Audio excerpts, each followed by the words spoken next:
ശേഷം നിങ്ങൾ ഓർത്തോണം, ഈ കുട്ടിക്ക് യാതൊരു ബന്ധവുമില്ലാത്ത ഈ കുട്ടി ഈ കഴിഞ്ഞ ദിവസം മെനഞ്ഞാന്ന് 17-ാം തീയതി എന്റെ വീടിന് മുന്നിൽ വന്ന് തെറിവിളിയോട് കൂടി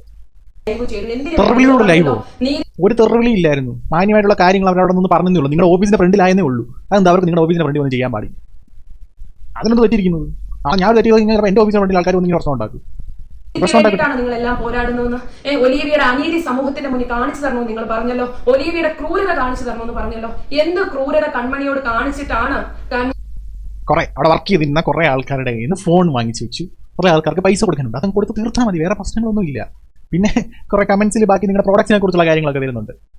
ബാക്കി പറയേണ്ട ആവശ്യമുണ്ട്. ഈ ഒരു ചെറിയ പെൺകുട്ടിയിൽ തുടങ്ങി നിൽക്കുന്ന ഇന്നത്തെ ഈ വിഷയം ആ കുട്ടി കൊണ്ട് എത്തിച്ചിരിക്കുന്നത് ഒരു കുടുംബത്തിന്റെ കൂട്ട ആത്മഹത്യയുടെ മുമ്പിലാണ്. ഏത് കുടുംബത്തിന്റെ കൂട്ടാത്മഹത്യയാണ്? നിങ്ങൾ പറയുമല്ലോ ഞങ്ങൾക്ക് ധൈര്യമൊക്കെ ഉണ്ട്. ഏത് മനുഷ്യരാണ് എത്ര കരിങ്കൽ, എനിക്ക് തോന്നുന്നു ഏറ്റവും സ്ട്രോങ് ആയിട്ട് നിൽക്കുന്ന വ്യക്തികൾ ആദ്യം സൂയിസൈഡ് ചെയ്യുന്നത്. നിങ്ങൾ ശ്രദ്ധിച്ചിട്ടുണ്ടോ? ഇല്ല, ഞങ്ങൾ ശ്രദ്ധിച്ചിട്ടില്ല. ഞങ്ങൾ ആദ്യമായിട്ട് കേൾക്കുന്നത്. പുതിയ അറിവാണല്ലോ. അറിയത്തില്ല. കാരണം അവരുടെ ഒരു നിമിഷം മതി അവരുടെ കൈവിട്ട് പോകാൻ വേണ്ടിയിട്ട്. ഈ ഒരു കൂട്ടം ആത്മഹത്യയെ ഞങ്ങൾ ചെയ്തായിരുന്നെങ്കിൽ ഈ കുട്ടിക്ക് സമാധാനമാവോ? ഈ കുട്ടിയെ സപ്പോർട്ട് ചെയ്തവർക്ക് സമാധാനമാവോ? ഇനി ഇവിടെ കുറെ ജോലിക്ക് കുറെ സ്റ്റാഫ് എന്തു പറഞ്ഞു വരുന്നത്? എന്തുവാ ചാകാൻ പോവാണ്, ഇപ്പൊ എല്ലാത്തിനും പെടുത്തുന്നാണ് പറഞ്ഞു വരുന്നത്. ഇത് അടുത്ത ഭീഷണിയാണ് ഈ വീഡിയോ എന്നോമാർക്കല്ല. നീ ചാവാൻ പോവാന്ന് പറഞ്ഞു കഴിഞ്ഞാൽ എങ്ങാണം എന്തെങ്കിലും പറ്റിപ്പോയാൽ ഇവരെല്ലാം കുടുങ്ങത്തില്ലേ? നീ മേലെ ആ വീഡിയോ ചെയ്തേക്കല്ല എന്നാണ് പറഞ്ഞിരിക്കുന്നത്. മേലെ നീ ഒരുത്തരം വീഡിയോ ചെയ്തേക്കില്ല കേട്ടോ. അവർ ചാവും, നിങ്ങൾക്ക് തലയിലാവും. ഈ മിനി കൂപ്പർ ആർക്ക് കൊടുക്കും? അല്ല ഈ സ്ഥാപനം ചെമ്പങ്ങ വസ്തുക്കളൊക്കെ ആർക്ക് കൊടുക്കും? ചോദിച്ചിട്ടാണല്ലോ. 10-40 പേര് നിൽപ്പുണ്ട്. നിങ്ങൾ കഴിഞ്ഞ വീഡിയോയിലും എന്റെ പൊന്നിയേച്ചി, നിങ്ങൾ മാത്രമല്ല ജോലി കൊടുക്കുന്നത്. പറയുന്നത് കേട്ട് കഴിഞ്ഞാൽ കേരളത്തിൽ ഒരൊറ്റ കമ്പനിയേ ഉള്ളൂ എല്ലാവർക്കും ജോലി കൊടുക്കുന്നത്. ആക്രമണം കാണിച്ചപ്പോ കുറെ പിള്ളേർ ഇവിടെ നിൽക്കുന്നത് നിങ്ങൾ കണ്ടിട്ടുണ്ട്. ആ കുട്ടികൾ ആരെങ്കിലും സാമ്പത്തിക ബുദ്ധിമുട്ട് കൊണ്ട് ഒരു ജോലി നഷ്ടപ്പെട്ട പ്രതീക്ഷ കൈവടിയുമ്പോൾ അവർ ആത്മഹത്യ ചെയ്ത ഈ എനിക്ക് തരാൻ വേണ്ടി സ്വന്തം നാടും വീടും ഉപേക്ഷിച്ച് കൽക്കട്ടയിലും സൂറത്തിലും പോയി കിടന്ന ഒരു മാനുഫാക്ചറിംഗ് യൂണിറ്റ് ഇട്ട് ആർക്കും ഒരു ദ്രോഹം ചെയ്യാതെ അവരുടെ ഞാൻ നേരത്തെ പറഞ്ഞു ഒലീവിയ എന്ന് പറഞ്ഞ കമ്പനി കണ്ടിട്ടുള്ള ആൾക്കാരോട് ജീവിക്കുന്നത്. പറഞ്ഞു കേട്ട് കഴിഞ്ഞാൽ വലിയ MNC കൂട്ടാണ്. ടാറ്റയ്ക്ക് അംബാനിക്ക് ബിർളയ്ക്കില്ലല്ലോ ഇത്രയും പ്രശ്നങ്ങൾ ആയിരിക്കും. നാളെ വലിയൊരു ടാറ്റ എന്ന് പറഞ്ഞ വലിയൊരു കമ്പനി, ഉദാഹരണത്തിന് പറഞ്ഞു ഒരു XYZ കമ്പനി, വേറൊരു കമ്പനി, ഒരു ടാറ്റ എന്ന് പറഞ്ഞ വലിയൊരു കമ്പനി ഇഷ്ടംപോലെ എംപ്ലോയിസ് വർക്ക് ചെയ്യുന്നു. നാളെ അവൻ കൂട്ടി പോകുന്നു എന്ന് വെച്ചിട്ട് പോകുന്ന രീതിയിൽ പ്രതീക്ഷയോടെ ജീവിക്കാൻ ഇറങ്ങിയ ഒരു കൂട്ടം ആൾക്കാരുടെ കഞ്ഞിലാണ് അവർ വേറെ ജോലി നോക്കും. ഇപ്പൊ കൺമണി എന്ന് പറഞ്ഞപ്പോൾ എത്ര പെമ്പിൾ അവിടെ ഇറങ്ങി പോയി അവർക്ക് വേറെ ജോലി കിട്ടില്ല. അവർ ജീവിക്കുന്നില്ല. അല്ല ഒലീവിയ ഉണ്ടാക്കിയാൽ മാത്രമേ അവർ സെന്റിമെന്റ്സ് വർക്ക്ഔട്ട് ചെയ്യുന്നു. ഓരോ സെക്കൻഡിൽ സെന്റ് ഡയലോഗ് പറഞ്ഞിട്ട് ഇത് ഇവിടെ ഏറ്റവും കൂടുതൽ കസ്റ്റമേഴ്സ് എന്ന് പറഞ്ഞ സ്ത്രീകളാണ്. സ്ത്രീകളുടെ മനസ്സിലിരിക്കുകയാണ് മെയിൻ പരിപാടി. പക്ഷേ ഒത്തില്ല സമാധാനം പറയും. ഇപ്പൊ ഇടാൻ തന്നെ കാരണം ഇനിയൊന്നും ഇടേണ്ട ആവശ്യം വരത്തില്ല. അപ്പൊ അതുകൊണ്ട് ഇതൊക്കെ 499 രൂപയ്ക്കൊക്കെ എന്റെ കസ്റ്റമർക്ക് കൊടുക്കാൻ ചെയ്തു വെച്ച സാധനങ്ങളാണ്. മനസ്സിലായില്ലേ? ഇങ്ങനെ ഞാൻ എന്റെ കസ്റ്റമറിന് അതിന്റെ ഇടയ്ക്ക് നൈസായിട്ട് മാർക്കറ്റിംഗ് കൂടെ ചെയ്തിട്ടുണ്ട്. കൊള്ളാം. 499 രൂപയ്ക്ക് ഒലിവിയ കൊടുക്കുന്ന സാധനങ്ങൾ ഇതൊക്കെയാണെന്ന്. കൊള്ളാം, നല്ല പരിപാടികളൊക്കെ തന്നെ. ഒരു അവസരം കിട്ടിയപ്പോഴത്തേക്ക് കൊള്ളാം. അതായിരിക്കും അതിന് പറഞ്ഞത്. മൊത്തം വീഡിയോ ഇരുന്ന് കാണണം. നമ്മുടെ പ്രോഡക്ട്സ് ഇതിനകത്തിലുണ്ട്. നോക്കി 499 രൂപയ്ക്ക് സാധനം കിട്ടും. എൺമണിക്കിട്ടൊരു ഭീഷണി ഊക്ക് പ്ലസ് യൂട്യൂബേഴ്സിന് ഒരു ഭീഷണി പ്ലസ് ഊക്ക്. ഇഞ്ചില്ലാങ്കിൽ തന്നെ മെസ്സേജുകൾ ഇടുന്നല്ലോ.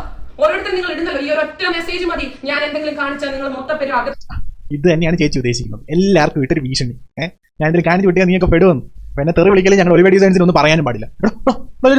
മാമൂടി ഇരുന്നു. ഇനി ഒലിയെ പറ്റി ഒന്നും പറയാൻ പാടില്ല. അടുത്ത ബീപ്പോട് കൂടി ആരും ഒലിയെ പറ്റി ഒന്നും പറയാൻ പാടില്ല. ഇവിടെ ആരും എല്ലാവരും കേട്ടല്ലോ. മതിയാ പോകാൻ. അത് നിങ്ങൾക്ക് അറിയാമോ? നിങ്ങളുടെ വിചാരം ഇവിടെ ഒന്ന് തകർക്കാമെന്ന് ഒരിക്കലുമല്ല. നിങ്ങൾ തിരക്കണം. നിങ്ങളെ തകർത്തിട്ട് യുമാർക്ക് എന്നുണ്ടാക്കാൻ ഒരു ന്യായമായിട്ടുള്ള കാര്യം ചോദിച്ചപ്പോഴത്തേക്ക് ബാക്കി ജനങ്ങളാണ് പൊക്കിയെടുത്തോണ്ട് പോയത്, വേറെ ആരുമല്ല. അത് നിങ്ങൾ മനസ്സിലാക്കുന്നില്ല. ഈ കൺമണി മാത്രം വിചാരിച്ചൊന്നും നടക്കത്തില്ല. ആ വ്യക്തിയോട് പോലും എന്റെ ഹസ്ബൻഡ് കൊടുത്ത വോയിസ് ക്ലിപ്പുകൾ വളച്ചൊടിച്ച് പോയ സ്റ്റാഫുകൾക്ക് കൊടുത്തതാന്ന് വരെ പറഞ്ഞുകൊണ്ട് ഞങ്ങളെ ഇതാക്കുന്നു. നിങ്ങൾക്ക് എന്താ ആവശ്യം?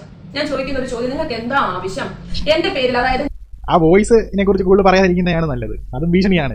ഏതറ്റം വരെ പോകുന്നു എന്നിട്ടാണ് പറയുന്നത്. പറയുന്നിട്ട് ഞാൻ മാന്യമായിട്ടുള്ള വോയിസ് ആ കൊടുത്തേന്ന് തോന്നുന്നു.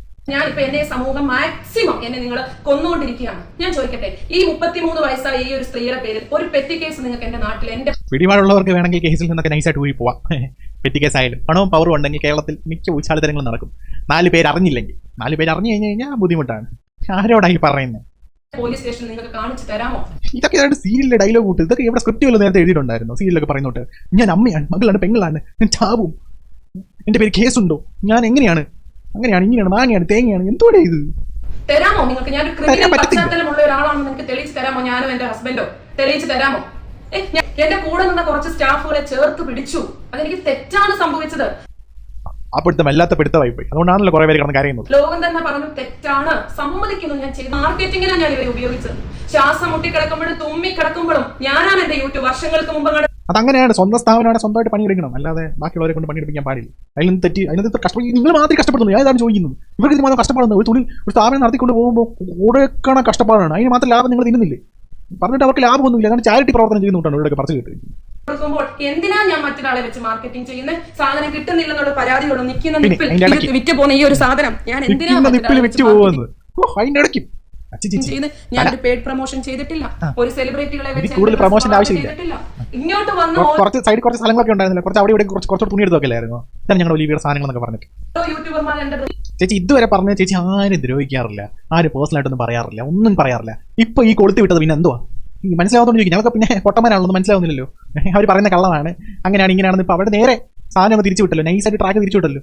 മനസ്സിലാവുന്നില്ല കേട്ടോ ചേച്ചി, ആരും ഒന്നും പറയത്തില്ല. ഭയങ്കര നന്മയാണ്. പക്ഷെ ഇടയ്ക്ക് നൈസായിട്ട് ആരും അറിയാതെ ആപ്പ് കിട്ടും. പറഞ്ഞു കഴിഞ്ഞാൽ മെജ് ചെയ്യുന്നവർ ഒരു നല്ല പൊസിഷനിൽ ഇരിക്കുന്ന ഒരു വ്യക്തിയാണ്. നല്ല പൊസിഷനിൽ മാത്രം ഇരിക്കുന്നവരെ ജഡ്ജ് ചെയ്യാൻ പറ്റുള്ളൂ.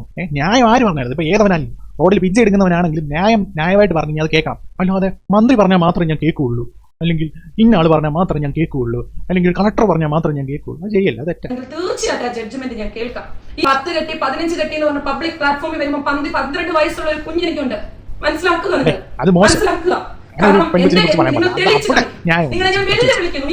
പക്ഷെ ഇതൊരു സെന്റിമെന്റ് ട്രാക്ക് ആണ്.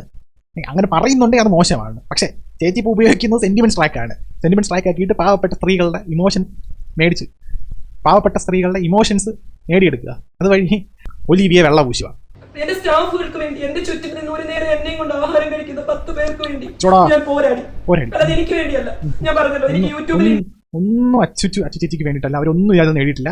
കിട്ടുന്ന വരുമാനം മൊത്തം സ്റ്റാഫ്സിന് കൊടുത്തോണ്ടിരുന്നത്. ആൻഡ് ബാക്കി മൊത്തം ചാരിറ്റി. അവരൊന്നും എടുത്തിട്ടില്ല. ഇതുകൊണ്ടല്ല ഞാൻ ജീവിക്കുന്നത്.